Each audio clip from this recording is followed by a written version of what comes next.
Good day and welcome to the Ministry of Tourism special interview program, Tourism One-on-One, where we explore topical issues affecting the tourism sector as we continue to recover from the impact of the COVID-19 pandemic. I'm Kingsley Roberts, your host, and with me today is Chairman of the Board of Trustees for the Ministry's Tourism Workers Pension Scheme, Mr. Ryan Parks. Welcome, Mr. Parks. Thank you. Today we examine the Ministry of Tourism's groundbreaking Tourism Workers Pension Scheme and efforts by the Guardian Group to enroll hospitality workers. So, Mr. Parks, tell us, what exactly is a pension scheme?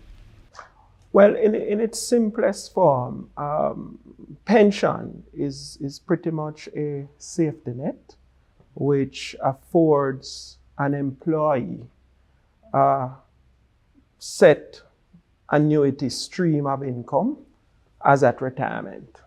It's usually a fraction of what you earn, but I must hasten to point out that the more you contribute and the longer you contribute to a formal pension scheme is the more likely your pension payment will be more.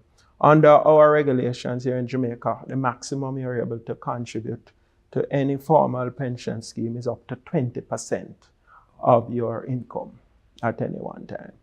So just break it down a bit more for the audience. How does it work? You say you pay over a period of years, but how does it work? Is that monthly deduction? Just break it down. Correct. So depending on the scheme you are a part of, that scheme will dictate the minimum you're able to contribute. And there's, based on some scheme, a matching component of the employer. So most schemes may have a minimum mandatory contribution of, say, 5%, as would be required by you, the employee. A lot of schemes, the employer would match with a similar 5%. So what it means is that by joining the scheme or being an employee of a particular institution with that particular pension scheme, 10% is accounted for. But there's the voluntary component now of another 10%, using the example that you're able to voluntarily contribute up to 10% of that salary that you are given from time to time. The key is a maximum of 20%, and given the vagrancies of the particular pension scheme, it will determine what is the minimum and what is the employer's matching contribution.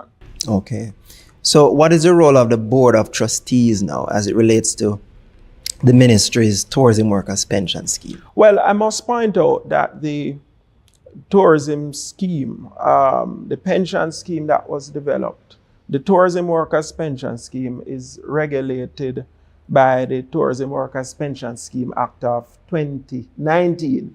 And that is, in fact, a very revolutionary pension scheme because it has the potential to have contributors of up to 350,000 tourism workers here in Jamaica.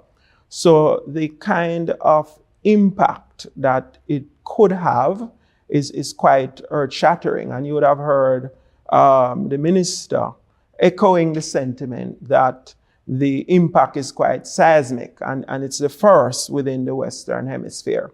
So this particular pension scheme was enacted in 2019. It targets tourism workers by and large. And the act defined who a tourism worker is. And once you're in the business of providing service within the tourism sector, and whether directly or indirectly, you could potentially qualify.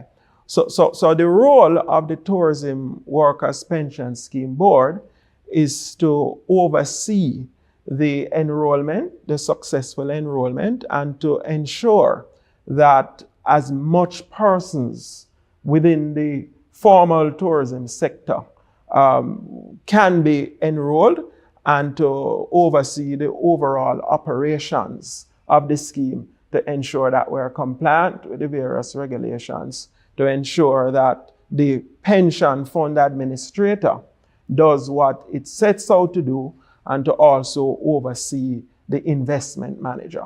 Now, I must point out that with the Tourism Workers Pension Scheme, the pension administrator is Guardian Life, and their role is pretty much administrative, as the name suggests, administrator.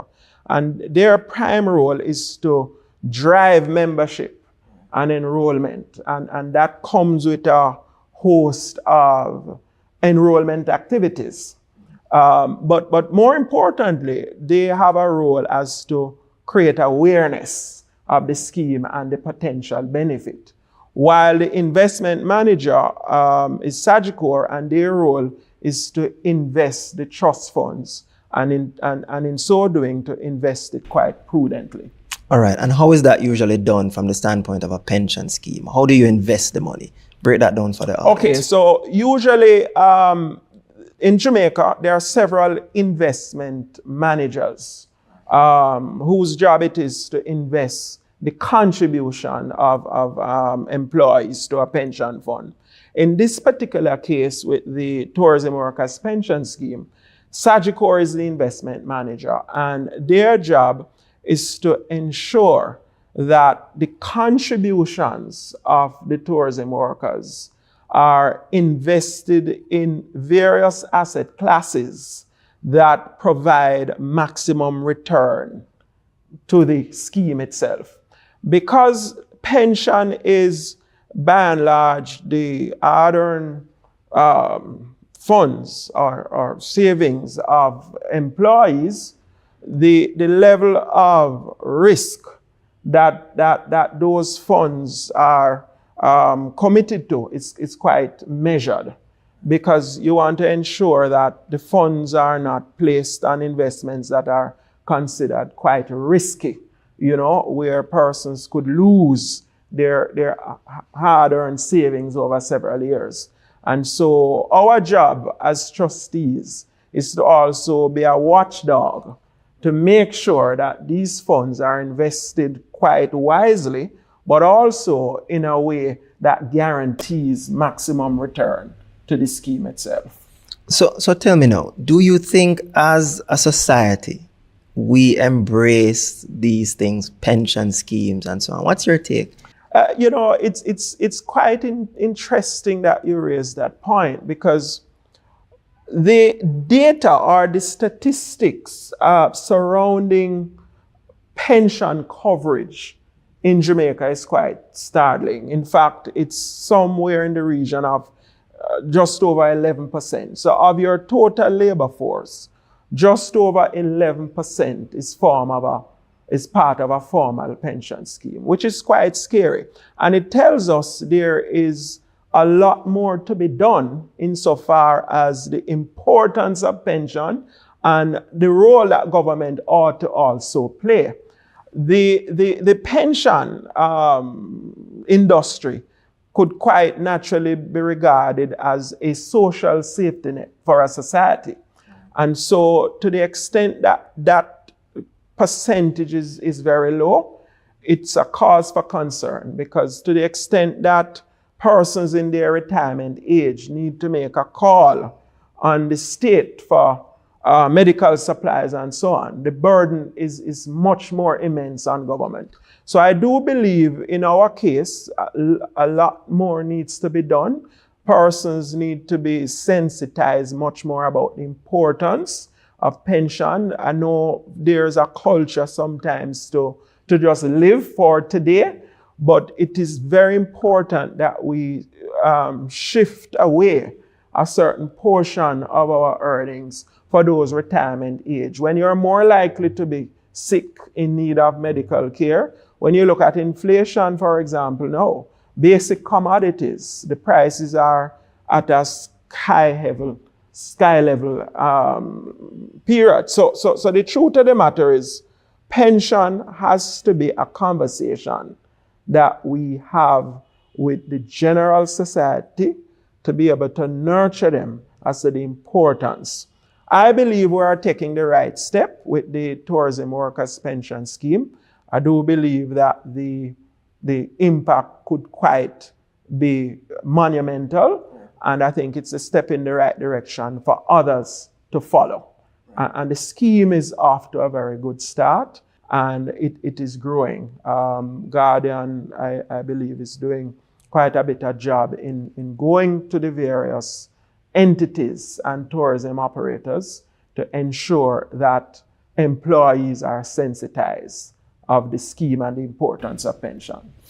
But speak to us broadly now in terms of the fiscal advantages now. So you speak about the investment potential. So if we have more persons entering pension schemes, then you have that money that can also be invested. How would that boost an economy overall? Absolutely. Now, when you look at, for example, the current extent of funds that are locked up within pension schemes, it's trillions of dollars. And so once there is enough pension reform to unlock those investments into, for example, entrepreneurial activity, and to be able to fund entrepreneurial activity, and in particular SMEs, the impact on the economy could be quite great.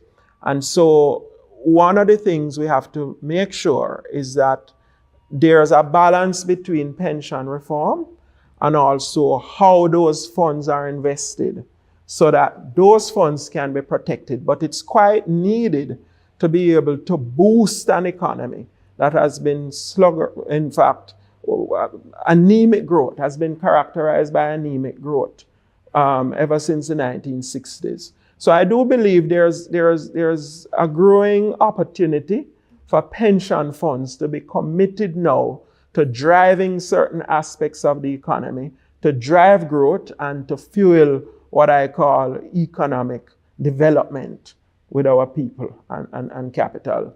And I do believe the regulators should look at it as to how that urgent reform can be also fast-tracked in order to achieve some of the objectives. Okay, great.